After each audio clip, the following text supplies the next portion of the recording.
Bien, pues vamos a comenzar la escuela bíblica. Sabéis todos el título, ¿verdad? Fundamentos básicos para la vida de un cristiano, un verdadero cristiano. Tenemos que sentar unas bases, yo lo llamo pilares básicos en la enseñanza, porque las casas se empiezan por los cimientos, ¿verdad? Y luego los pilares. Nunca se empieza una casa por el tejado. Por eso es importante que vayamos y que recordemos, digamos, los fundamentos básicos de la doctrina cristiana y de la enseñanza que Cristo nos transmitió, les enseñó a sus discípulos y los discípulos han ido transmitiéndola de generación en generación. Estamos en la lección 9, que trata sobre la adopción como hijos de Dios. Y decíamos, vamos a hacer un pequeño repaso, decíamos que en el corazón del discípulo debe estar la idea de pertenencia. Esto significa saber que le pertenecemos a Dios. Existe la idea de elección, pero por ambas partes. El maestro escoge a sus discípulos, pero luego nosotros debemos elegir, responder a su llamado y seguirle o no hacerlo. Es nuestra voluntad, nuestro libre albedrío. Jesús nos quiere ayudar a empezar esa nueva vida como hijos de Dios, desde que nos convertimos y pasamos a formar parte de su familia. Él quiere prestarnos siempre su ayuda, pero tenemos que hacerlo, tenemos que empezar esa nueva vida confiando plenamente en Él y no en nuestras propias fuerzas. Hablamos de justificación también, y Pablo decía que ya que fuimos declarados justos a los ojos de Dios por medio de la fe, tenemos paz con Dios gracias a lo que Jesucristo nuestro Señor hizo por nosotros. Nos preguntábamos también qué es la adopción, y la adopción es una idea de familia presentada en términos de amor, pero de verdadero amor en el caso que nos ocupa, en el caso de la familia de Dios, y es una relación con Dios como Padre y nosotros como hijos, como sus hijos. El plan de la adopción. La idea de la adopción revela el corazón de nuestro Padre Celestial. Él planeó hace muchísimo tiempo, desde antes que naciéramos, adoptarnos en Cristo. Y luego hay un poder en nuestra adopción, que es un derecho, una potestad que adquirimos, que ha sido ganada para nosotros por medio de la muerte de nuestro Señor y Salvador Jesucristo. Y ha sido dado a cada uno de nosotros por medio de la fe, ese derecho de adopción. A través de eso adquirimos también todos los derechos legales como hijos y la herencia de estar y permanecer en la familia de Dios. Ahora estamos estudiando los derechos que nos pertenecen como hijos de Dios. Por eso vamos a conocer y vamos a intentar entender cuáles son nuestros derechos, porque si no sabemos cuáles son, nunca podremos disfrutarlos, ¿verdad? Eso es obvio, es lógico. Como hijos de Dios, a partir del nuevo nacimiento, tenemos unos derechos legales que necesitamos conocer. Ese derecho legal que perdimos por el pecado, que se perdió en el Edén, lo restableció Cristo con su muerte y su gloriosa resurrección.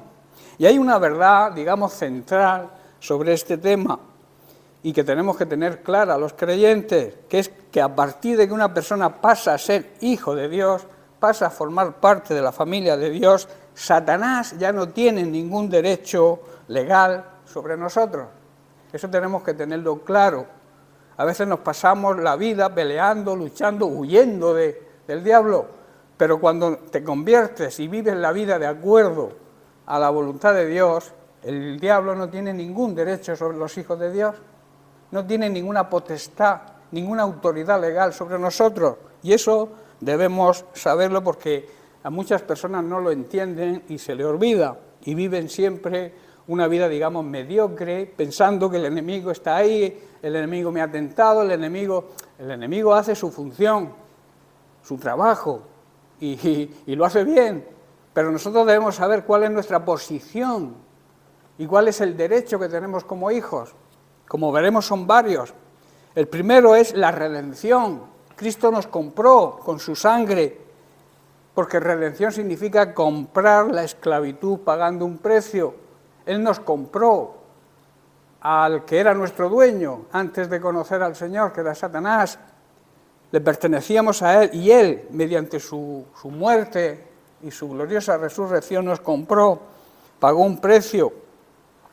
Luego está la santificación, que tiene un concepto básico que es estar separado, estar apartado de todo tipo de contaminación, puestos en una condición favorable y dedicados a servir a Dios. Ese es el concepto básico de la santificación. El creyente, todo creyente, cuando nace de nuevo, es santificado por Dios. Tiene un lugar espiritual de privilegio junto a Cristo. Cristo ahora mismo está a la derecha del Padre en los lugares celestiales y simbólicamente, espiritualmente, como su cuerpo espiritual, nosotros estamos ahí con Él. El significado, por tanto, de santificar se vincula a dos ideas dominantes del concepto de lo santo. La primera es lo que es apartado, es separado o consagrado a Dios para un uso sagrado. El uso sagrado, ¿sabéis cuál es? Es la gran comisión que el Señor nos encargó. Eso es un uso sagrado. Cualquiera no puede ejercer esa orden que Dios nos da de ir y predicar el Evangelio. Tenemos que ir en santidad, porque si no vamos en santidad, mejor que no vayamos, porque no vamos a ser ejemplo ni vamos a influenciar a nadie. Por eso el creyente nacido de nuevo tiene que vivir en santidad, que es el otro concepto, la transformación que tenemos que tener ética, moral y religiosa, que corresponde a los que hemos sido santificados y hemos entrado en una relación de intimidad con Dios. Amén. Bien, la idea de consagrarse enteramente a Dios sigue vigente hoy en día. En Mateo capítulo 23, versículo 17, y luego leeremos el 19, Jesús acusa a los escribas y fariseos de darle prioridad, de darle más importancia a lo que ha sido santificado que a aquel que santifica. ¿Estáis entendiendo? Dice así, insensatos y ciegos. ¿Por qué? ¿Cuál es mayor, el oro o el templo que santifica el oro? Y el 19 dice, necios, les vuelve a llamar necios y ciegos, porque ¿cuál es mayor, la ofrenda o el altar que santifica la ofrenda? Nuestro sumo sacerdote, hermanos, es Jesucristo, y es quien realmente nos santifica y se merece toda nuestra honra y toda nuestra alabanza. En Juan, capítulo 17, verso 19, Jesús, en su oración sacerdotal al Padre, dice lo siguiente, ora de la siguiente manera, y yo por ellos, yo me santifico a mí mismo, para que también ellos sean santificados en la verdad. Jesucristo es quien santifica, se santifica primero a sí mismo mediante su obediencia siempre al Padre, y también santifica a los que son suyos. Y en el versículo 17, en esa misma oración también dice, Padre, santifícalos en tu verdad, tu palabra es la verdad. Sabemos que la palabra, Cristo es la palabra, es el verbo hecho un ser humano, el verbo encarnado en Jesús, y es quien nos santifica. Jesucristo santifica a los suyos, separándolos y comprándolos para Dios por medio de su muerte, y también los capacita para un nuevo culto hacia Él, hacia Dios, una nueva forma de amor que el verdadero cristiano debe tributar a Dios. Todas las personas, de alguna manera, creyentes e incluso no creyentes, o las personas religiosas, dicen amar a Dios, pero no le aman de la manera que Dios exige que le amemos, que es por encima de todo. Lo primero en nuestra vida tiene que ser Dios, ni nuestra familia, ni nuestros hijos, ni nuestro trabajo, nada podemos poner por delante de Dios, porque a pesar de que es idolatría, a pesar de ser idolatría, aquello que ponemos por delante de Dios corre peligro. Por eso si tú amas a tu esposo, amas a tus hijos, no los idolatres a ellos por delante de Dios, ámalos, eso sí, cuídalos, protégelos, es tu obligación, pero nunca debemos ponerlos por delante de Dios, porque entonces corren peligro. ¿Estáis comprendiendo, hermanos? Jesucristo, por tanto, es el que nos santifica. En Hebreos capítulo 13, leemos los versículos del 12 al 16. donde el autor de Hebreos dice lo siguiente: por lo cual también Jesús, para santificar al pueblo mediante su propia sangre, padeció fuera de la puerta. Esto era una tradición judía, que a los criminales se les crucificaba fuera de la ciudad, y eso, claro, para Dios era una gran deshonra, un gran vituperio, aparte de que lo colgaron desnudo, eso es una vergüenza pública, afrenta pública, también lo crucificaron donde crucificaban a los criminales, o sea, lo contaron como criminal. Y luego dice el verso 13, salgamos pues a él fuera del campamento, llevando su vituperio, esa afrenta pública que he comentado. Debemos salir, hermanos, al encuentro de Jesús y cargar la deshonra que él llevó, estar dispuestos a que nos deshonren por seguirle, porque eso significa participar de sus sufrimientos. Y además debemos hacerlo con gozo, porque Cristo sufrió, y sufrió lo que no te puedas imaginar, lo que cualquier ser humano hoy en día y en todo tiempo le sería muy difícil soportar. Él sufrió todo eso y lo hizo con gozo, porque sabía el resultado de su sufrimiento, que era que tú y yo pudiéramos estar hoy aquí y proclamar que somos salvos. ¿Estáis comprendiendo? Él sentía el gozo en medio del sufrimiento porque sabía el resultado de ese sacrificio, que era la conversión de muchas almas. Dice, y así, por tanto, dice, salgamos pues a él fuera del campamento llevando su vituperio. Versículo 14, porque no tenemos aquí ciudad permanente, sino que buscamos la porvenir. Así que ofrezcamos siempre, sabéis que siempre significa en todo tiempo, en todo lugar, en cualquier circunstancia, en las buenas, en las malas. Ofrezcamos siempre a Dios por medio de él, por medio de Jesucristo, sacrificio de alabanza, es decir, fruto de labios que manifiestan, que confiesan su nombre. Y luego el verso 16 dice, y de hacer el bien y de la ayuda mutua no os olvidéis, porque de tales sacrificios se agrada a Dios. A esto es lo que nos obliga el derecho que tenemos de hijos, de haber sido santificados. Esto nos obliga precisamente a hacer lo que a Dios le agrada, la ayuda mutua y hacer el bien. Amén. La santificación es algo que Jesucristo compró, adquirió para siempre para el creyente, y también es un llamado a la santidad, o sea, a vivir en santidad. El escritor de Hebreos lo expresa así, y vemos el doble carácter de la santificación. En el verso 10 dice, en esa voluntad somos santificados mediante la ofrenda del cuerpo de Jesucristo, hecha una vez para siempre. Somos santificados, por tanto, por el sacrificio de Cristo. Ese, digamos, es el primer carácter de la santificación. Y en el verso 14 vemos el otro carácter. Dice, porque con una sola ofrenda hizo perfectos para siempre a los santificados, a los que Cristo santificó. Y esto, hermanos, nos obliga a vivir una vida de santidad. El otro concepto. Somos santificados, pero eso nos obliga a vivir en santidad. ¿Entendéis?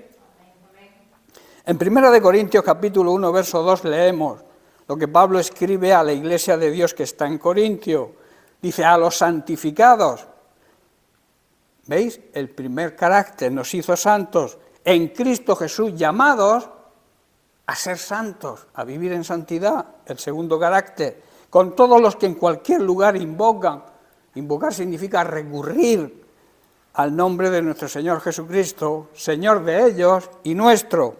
Y el apóstol Pedro también vemos que advierte lo mismo en su primera carta, capítulo 1, verso 2, dice, elegidos, o sea, llamados, según la presciencia es el máximo conocimiento, la máxima sabiduría de Dios, Padre, en santificación del Espíritu. ¿Para qué? Para obedecer y ser rociados con la sangre de Jesucristo, gracia y paz os sean multiplicadas. Dios el Padre nos conocía y nos eligió, nos hizo un llamado santo, un llamado a la santidad, un llamado a vivir en santidad desde hace muchísimo tiempo, y su Espíritu nos ha hecho santos. El Espíritu Santo nos ha hecho santos porque sabéis que estamos en la dispensación del Espíritu Santo. Como resultado, nosotros le obedecemos o debemos obedecerle y así ser limpiados por la sangre de Cristo. Y así Dios nos concede cada vez más gracia y más paz. Vivir en la gracia de Dios es vivir en paz interior. Si no recibes la gracia de Dios porque no vives de acuerdo a su palabra y a su voluntad, nunca vas a tener esa paz que nadie puede entender, que el mundo no puede entender, que solamente entendemos aquellos que hemos nacido de nuevo y le seguimos y le obedecemos, entonces sentimos paz interior en medio de la poca paz que existe hoy en el mundo, con tantos problemas, con tanta crisis, que yo suelo decir que la mayor crisis que existe hoy en día es la crisis espiritual. Las demás crisis son consecuencia de la crisis espiritual. Un país que no sirve al Señor, un país que no sigue al Señor, un país que quita a Dios de las escuelas, de los institutos, que quieren quitarlo de la sociedad, ese país acaba mal. Porque quien sostiene a las naciones es Dios con su mano poderosa. Y cuando no aceptamos su ayuda, la nación se derrumba, con políticos corruptos, con personas deseando el poder, la autoridad, robando, y la gente muriendo y pasando necesidad. Ese es el mundo en que vivimos, el mundo que vive sin Dios, alejados de Dios, dándole la espalda a Dios. Por eso nosotros que creemos, que amamos a Dios, que le servimos, debemos ser la otra cara de la moneda de esta sociedad. Que el mundo pueda ver que hay un pueblo, que hay una nación santa, elegida, llamada por Dios, para ser ejemplo a esta humanidad, y que podamos a través de nuestro testimonio cambiar la situación de la sociedad hoy en día, que podemos hacerlo. La palabra de Dios dice que con pocos o con muchos Dios hace su obra, pero esos pocos tienen que estar deseosos, hambrientos, anhelando servir al Señor, y no hacerlo de una forma religiosa, sino hacerlo por amor a Él. Él demostró su amor por nosotros. Él no tiene nada que demostrar, Él lo hizo todo lo hizo Él. Solo falta recibirlo y ponernos en obediencia a Él, que es lo que nos obliga, el que hayamos sido santificados por Cristo. Por otra parte, la Biblia enseña que la voluntad de Dios, el plan de Dios para toda la humanidad y sobre todo para sus hijos, es nuestra santificación. En otras palabras, que vivamos en santidad. Ese es el plan de Dios para su iglesia.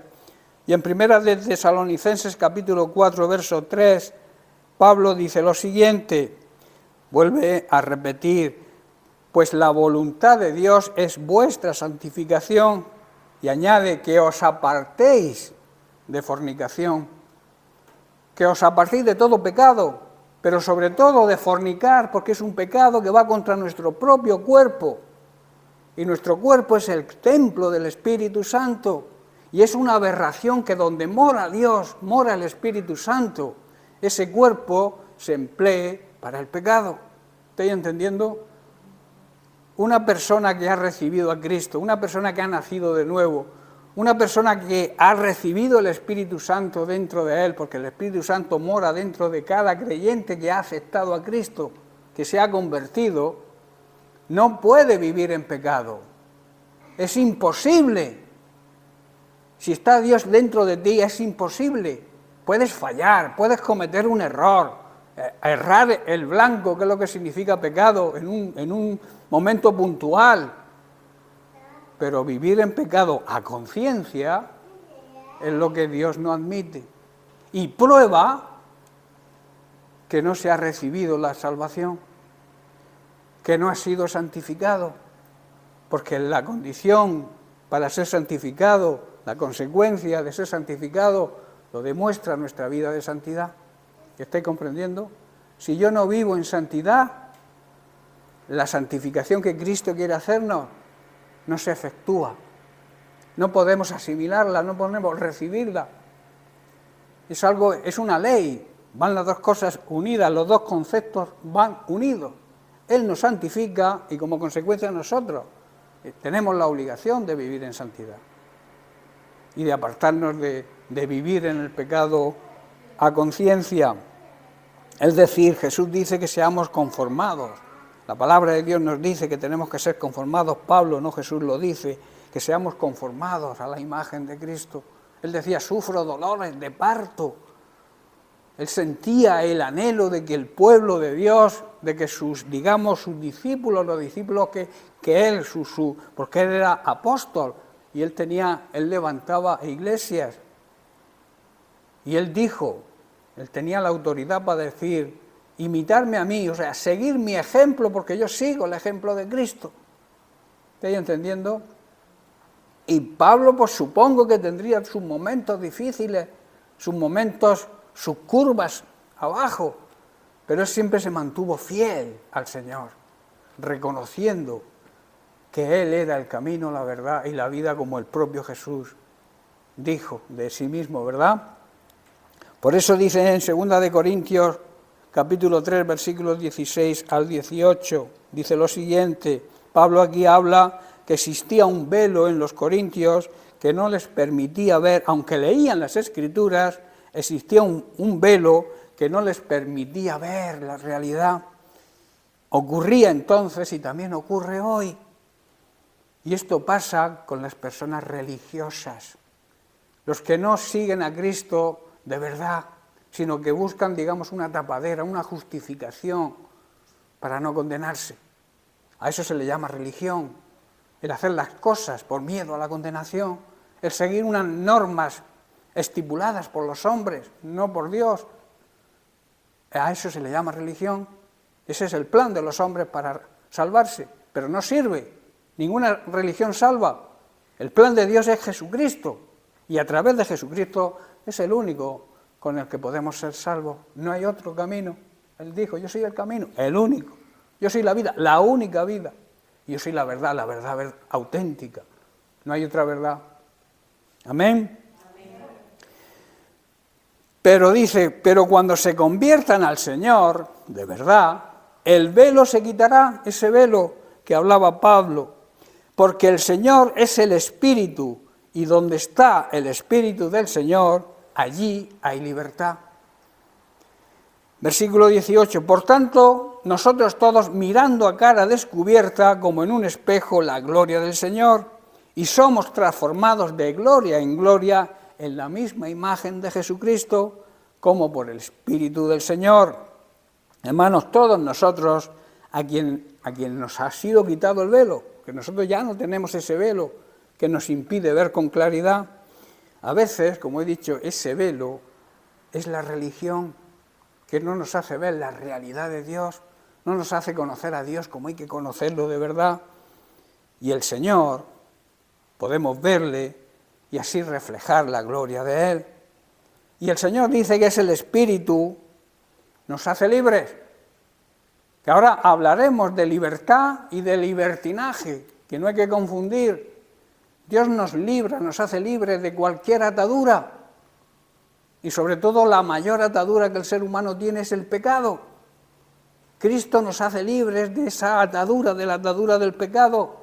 No está diciendo aquí Pablo que hay libertad para hacer lo que uno quiera, sino hay libertad de aquello que nos tiene atado. ¿Estáis comprendiendo? Por eso, libertad, ¿qué es libertad?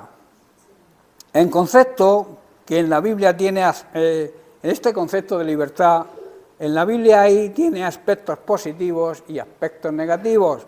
Por un lado, la libertad significa la liberación de algo que esclaviza e impide que las personas gocen plenamente de su Creador. El aspecto positivo destaca la capacidad que tiene el ser humano libre para encontrar el gozo de vivir en comunión con Dios y de recibir las bendiciones divinas. Eso es libertad, bíblicamente hablando. En el Antiguo Testamento encontramos muchos ejemplos esenciales sobre la libertad. Dios libertó a los israelitas de la esclavitud de Egipto. ¿Para qué? Para que pudieran servirle como nación y que Él pudiera bendecirlos. Ese es un concepto positivo. La libertad de Israel no fue consecuencia del esfuerzo humano, sino de la obediencia a Dios. Tú no puedes recibir la libertad plena en tus propias fuerzas. Tú no puedes recibir la libertad plena con tu deseo de ser libre, sino se recibe esa libertad cuando le obedecemos a Dios. El pueblo de Israel anduvo en continua desobediencia y por eso peleó y luchó y perdió muchas batallas, porque no andaban en obediencia a Dios, porque por su desobediencia, que ese es el aspecto negativo de la libertad, Israel, el pueblo de Dios, perdió su libertad en más de una ocasión, precisamente por eso, por no obedecer a Dios. Hay muchos textos bíblicos. La esclavitud, tanto general como personal, se consideraba como una condición transitoria y dependiente de la obediencia o no a Dios. ¿Entendéis? Era algo que te mantenía atado o libre, dependiendo si obedecías o no obedecías a Dios. Cuando obedecías a Dios quedabas libre. Y cuando vives en desobediencia o en rebeldía estás atado. Es lo que quiere decir ahí. La libertad bíblica es paradójica, curiosamente, puesto que se obtiene únicamente estando esclavizados a Dios y a Cristo. Es paradójico, ¿eh? Somos libres de cualquier atadura aquí en este mundo, pero eso nos ata, ¿verdad? Nos esclaviza. ¿A quién? A Dios y a Cristo. Es preferible ser esclavo de Cristo que no esclavo de Satanás, ¿verdad? Alguien dijo, la persona más libre del mundo es la persona esclava de Dios, porque Dios te hace libre. Hemos dicho, conoceréis la verdad, conoceréis a Cristo y Cristo te hará libre, te libertará. Por eso, pero mucha gente, vuelvo a repetir, confunde la libertad con el libertinaje, el hacer lo que uno quiere. El Señor me ha hecho libre, yo hago lo que quiero. Ahora estudiaremos la otra parte. La libertad, en modo alguno, implica independencia de Dios, sino aceptación voluntaria de su soberanía, de su máxima autoridad. La única opción para aquel que no quiere servir a Dios es servir a las fuerzas del mal. Hermanos, o servimos a Dios o se sirve a las fuerzas del mal. No hay término medio. No hay medias tintas, como se suele decir, o servimos a Dios o le servimos al diablo. Ahí está clarísimo, no hay medias tintas. Tú no puedes estar con un pie en el mundo y un pie en el Señor, en la iglesia. O estás en un lado o estás en otro. ¿Por qué? Porque Cristo se entregó completamente a nosotros y nos exige entrega total. Hay personas que viven en las tradiciones del mundo, que viven con un pie en el mundo, llega una fiesta y ¿cómo voy a perder? Si todo el mundo asiste a esta fiesta, y a lo mejor es una fiesta pagana, que la Biblia dice que debemos huir de aquellas naciones o de aquellas personas que siguen tradiciones que no son de Dios. Y te dicen, pero si lo hace todo el mundo, sí, lo hace todo el mundo, pero a los creyentes cristianos verdaderos se les está prohibido hacer cosas que no dignen y que no glorifiquen a Dios. Y a veces hacemos eso, dejamos la iglesia por una fiesta en el pueblo, porque creemos, no le damos importancia, y eso es pecado, eso es desobediencia. Ahí perdemos la libertad de Dios. La única opción, por tanto, para el que no quiere servir a Dios es servir a la otra fuerza, a la fuerza de Dios. La vida cristiana es una vida de servicio a Dios y servicio a los demás con nuestro ejemplo y nuestra ayuda mutua. El poder de Cristo puede libertar al ser humano de pecado para muerte, o sea, del pecado y sus consecuencias, también de la esclavitud de vivir en corrupción, también nos libra, nos liberta de los días malos. Los días malos nos llegan a todos, pero en Cristo Él nos da con su gracia el poder que nos capacita para afrontar cualquier día malo que se nos presente, sea del tipo que sea. Esto significa que Jesús entregó su vida por nuestros pecados para rescatarnos de este mundo de maldad en el que vivimos. El poder de Cristo también nos libera de toda obra mala. Mediante el poder de Cristo dejamos de hacer lo malo y hacemos lo bueno. Porque la Biblia dice, el que sabe hacer el bien, que sabe hacer lo bueno y no lo hace, está pecando. Si tú sabes que tienes que predicar el Evangelio para que la gente se salve y no lo haces, estás pecando. A veces creemos que pecado es ser infiel al esposo o a la esposa, o maltratar a los hijos, robar, matar, pero también es pecado hacer, o sea, no hacer aquello que debemos hacer y no lo hacemos. ¿Estáis comprendiendo, hermano? El poder de Cristo también nos libera de todo tipo de tentación. Cuanto más cerca estamos de Dios, más alejados estaremos de la tentación, menos caeremos en la tentación que el diablo nos tiende. El diablo está derrotado, él usa sus trampas, sus maquinaciones para hacernos caer. Pero cuando te venga la tentación, acércate a Dios. Busca la palabra de Dios, busca la presencia de Dios, ponte a orar, ponte a leer la palabra de Dios y la tentación huirá de ti. Por eso el poder de Cristo también nos libera de toda tentación, también nos libera del poder, de la autoridad de las tinieblas. Las tinieblas todos sabemos lo que significan, que es el pecado, la corrupción, la ignorancia de Dios, el no querer saber de Dios, para así no tener que obedecerle y seguirle. También nos libera de personas malas. El poder de Dios también nos libra de aquellas personas que quieren hacernos mal. El cristiano que ha sido liberado de todas estas fuerzas del mal, acepta gustoso ser siervo de Dios, siervo de la justicia, vivir en justicia, siervos de Cristo y siervos en general de toda la humanidad, porque a eso es a lo que nos ha llamado el Señor. Hablemos ahora del libertinaje, y por favor, no dadme tantas cabezadas. Despierta tú que duermes, y te alumbrará Cristo. Vamos a hablar del libertinaje. ¿Qué es el libertinaje? Pues es el desenfreno, la inmoralidad, el vicio, la deshonestidad, la sensualidad, dejarse llevar por los sentimientos, inmundicia, lujuria, indecencia, liviandad. La libertad no significa que tengamos licencia para convertir nuestra libertad en libertinaje. Ahora más bien estamos bajo la ley de Cristo. Estamos bajo la ley de la gracia, no estamos bajo la ley antigua, porque el antiguo pacto se cerró y se abrió el nuevo pacto con la venida de Jesucristo, con su sacrificio, su muerte, su resurrección, se abrió el nuevo pacto. Por eso ahora somos libres, pero no estamos bajo la ley, pero sí estamos bajo otra ley. Estamos bajo la ley de Cristo. ¿Cuál es la ley de Cristo? Pues los cristianos debemos emplear la libertad responsable para servirnos por amor los unos a los otros. Esa es la ley de Cristo. Porque la ley de amor, del amor verdadero, es la ley de Cristo. Y la respuesta al Evangelio de libertad. Pablo afirma en su carta a los Corintios: todas las cosas me son lícitas, mas no todas convienen. Para el cristiano maduro y puro, todas las cosas deben ser puras. ¿Estáis comprendiendo? Ahí eso es la carta a Tito. Aquel que ha entrado plenamente en esta libertad ha de usarla con responsabilidad.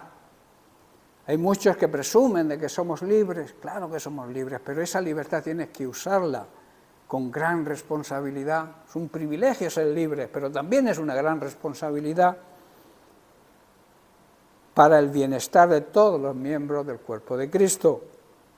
Si un cristiano, por el uso imprudente de su libertad, hiere la conciencia débil de un hermano, quizás recién convertido, comete un pecado contra Cristo, aunque a ti te sea lícito, aunque la Biblia no te lo prohíba, si vas a herir la conciencia de un hermano joven, un recién convertido que todavía no entiende bien las cosas, aunque te es lícito hacerlo, no te conviene hacerlo porque es pecado, porque estás hiriendo la sensibilidad y la conciencia del hermano débil.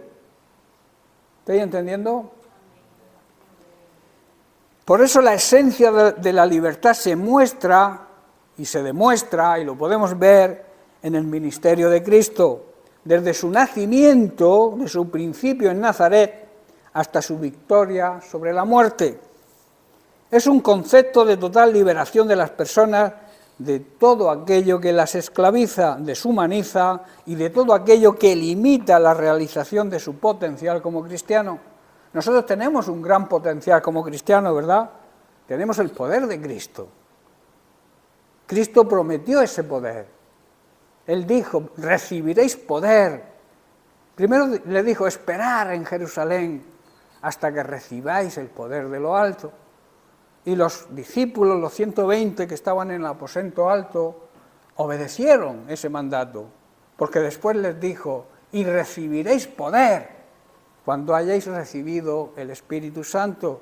Y entonces, solo entonces, podréis testificar de mí, podréis predicar sobre mí, podréis llevar a cabo la gran comisión. ¿Estáis entendiendo? Sin el poder del Espíritu Santo difícilmente lo vamos a conseguir. Por eso dice que el ministerio de Cristo nos marca lo que es la verdadera libertad. La vida y el ministerio de Cristo proporciona al cristiano redimido una perspectiva auténtica de lo que realmente significa la libertad. Porque dice en Juan capítulo 8, verso 36, así que si el Hijo os libertare, seréis verdaderamente libres. Dice verdaderamente libres porque algunos se creen libres sin serlo. Hay personas, por ejemplo, tú hablas con los drogadictos o personas que tienen alguna adicción y ellos dicen que controlan, pero no controlan, es mentira. Los controlan a ellos, esas ataduras, esa droga, esas adicciones al juego, cualquier adicción controla a la persona.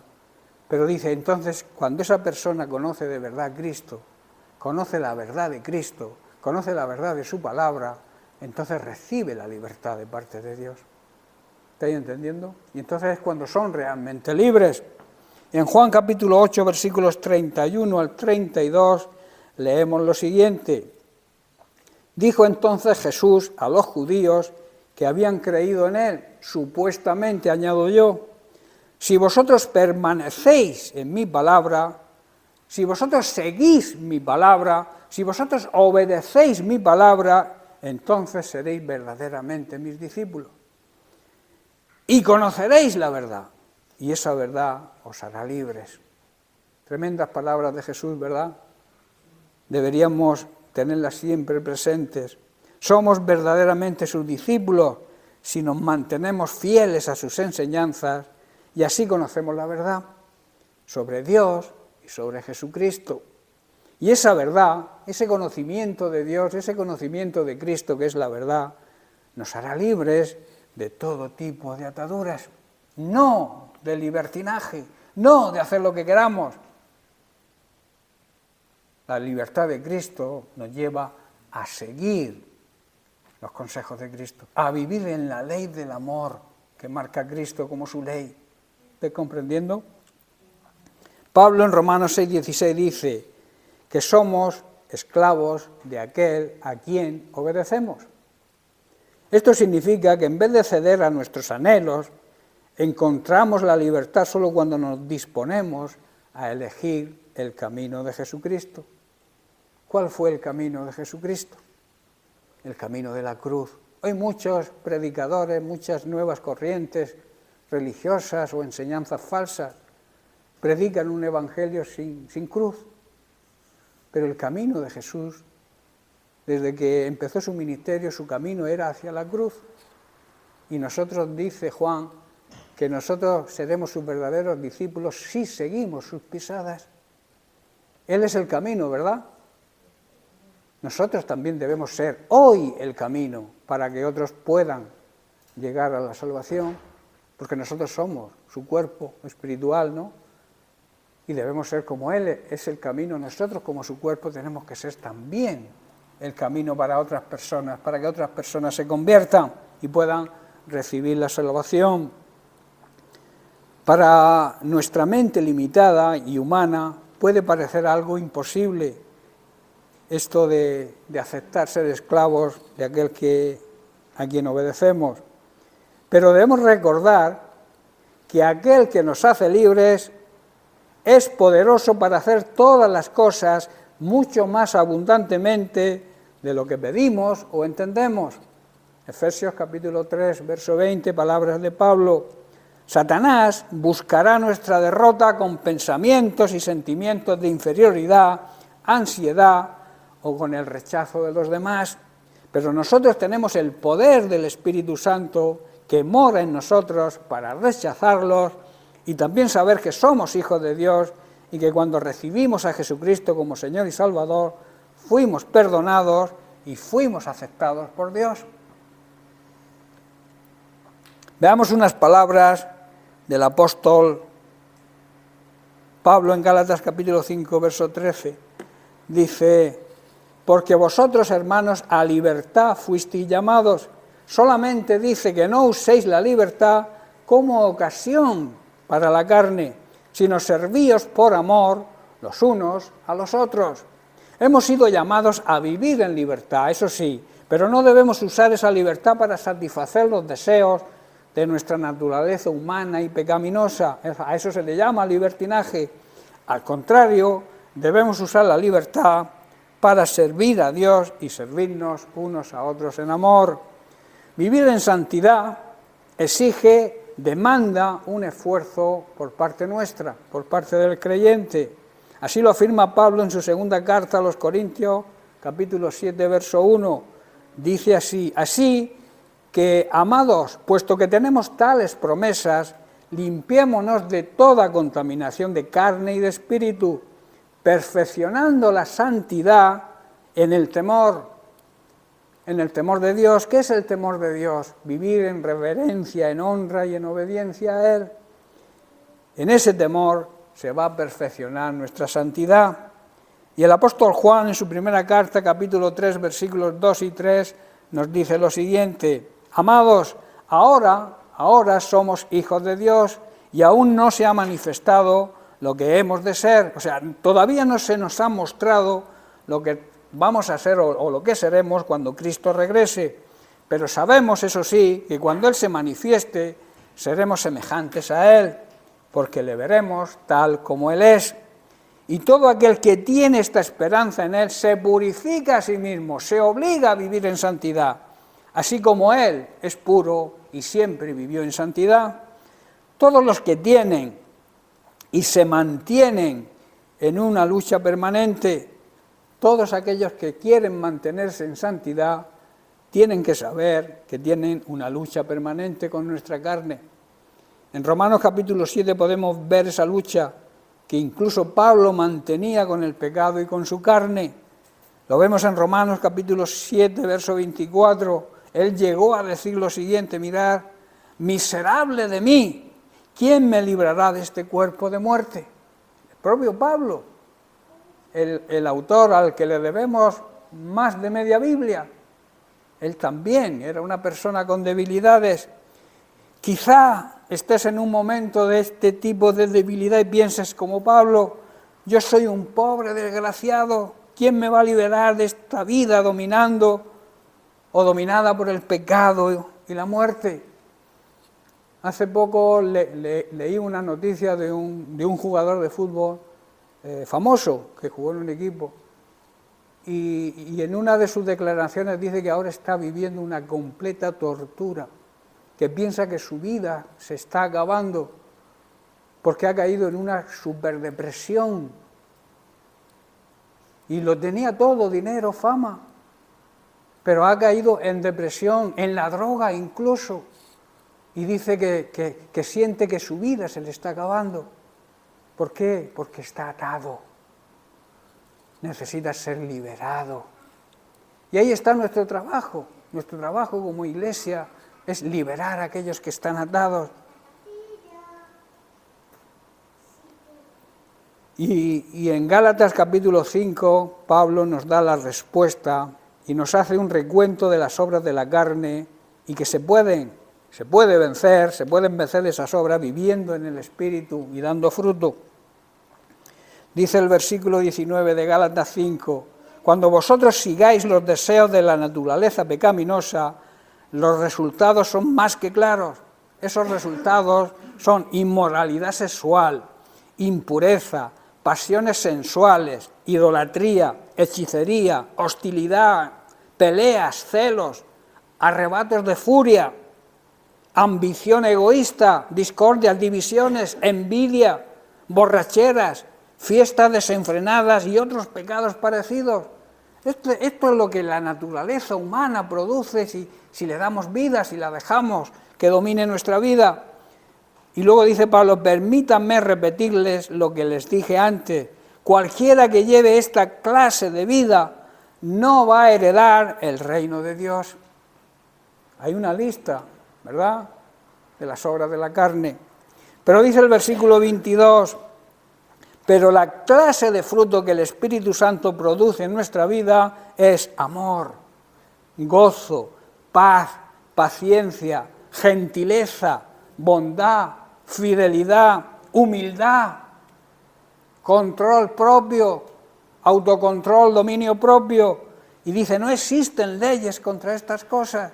Si nosotros aplicamos, si nosotros vivimos en el Espíritu, no harían falta leyes, porque las respetaríamos todos. Los que pertenecen a Cristo, dice, han clavado en la cruz las pasiones y los deseos de la naturaleza pecaminosa y los han crucificado allí y dan fruto. Debemos, hermanos, ya estoy terminando, debemos vivir en el Espíritu para poder vencer las obras de la carne. En Romanos capítulo 8, versículos 12 al 14, Pablo nos dice, esto es de aplicación para nosotros, dice, así que hermanos, deudores somos no a la carne, para que vivamos conforme a la carne. Porque si vivimos conforme a la carne, si nos dejamos llevar por los deseos carnales, moriremos. En otras palabras, nos condenaremos, porque ahí habla de muerte espiritual. Mas si por el contrario el Espíritu Santo, vivís en el Espíritu, siguiendo las directrices del Espíritu, mediante ese Espíritu hacéis morir las obras de la carne, entonces tendréis vida, viviréis. Porque todos los que son guiados por el Espíritu de Dios, estos son hijos de Dios. Si tú eres guiado por el Espíritu Santo de Dios, si tú le obedeces, la gente va a reconocer que eres un verdadero hijo de Dios. ¿Estáis comprendiendo? Solo con nuestras fuerzas no podremos hacerlo. Necesitamos la ayuda de Dios, pero tenemos la ayuda, el poder del Espíritu Santo que mora en nosotros. Esa victoria sobre el pecado, esa victoria sobre la carne, esa santificación debe ser reconocida como obra de Dios, no con nuestro esfuerzo, porque Dios es quien nos perfecciona y nos capacita para vencer el pecado. Y en 1 de Tesalonicenses capítulo 5, versículos 23 y 24, Pablo también nos dice, porque es para nosotros también, y el mismo Dios de paz, os santifique por completo, y todo vuestro ser, el espíritu, el alma y el cuerpo, sea guardado irreprensible para la venida de nuestro Señor Jesucristo. Nuestro cuerpo tiene que ser irreprensible, que nadie tenga que decir nada de nosotros. Nuestra vida de cristianos tiene que ser así, para que cuando venga Jesucristo no nos avergüence mirarlo a la cara. Fiel es el que llama, el que os ha escogido, el cual también lo hará. Hemos sido santificados por medio del sacrificio de Jesucristo, y esto nos obliga a vivir una vida de santidad, transformados, apartados y dedicados a servir a Dios. Y en 2 Corintios 5:14, Pablo nos dice, porque el amor de Cristo nos constriñe, el amor de Dios nos empuja, nos obliga, estamos en deuda con Él y por tanto debemos vivir en santidad. Y termino con un versículo que todos conocemos, que está en Hebreos capítulo 12, verso 14, donde el escritor de Hebreos dice lo siguiente, seguid, que significa procurar la paz con todos, poner todo de vuestra parte para vivir en paz con todos y vivir la santidad en santidad, sin la cual nadie verá, nadie reconocerá al Señor cuando venga, ni tampoco verá a Dios obrando en su vida mientras estemos aquí en esta tierra. porque debemos tener paz con todos y vivir en esa santidad que Dios nos exige para poder ver la obra de Dios en nuestra vida y luego verle en la plenitud de la eternidad con Él. Amén. Bien, pues lo dejamos aquí, seguiremos la semana que viene con otro de los derechos y privilegios que tenemos por pertenecer a la familia de Dios, por ser hijos de Dios. Que Dios les bendiga.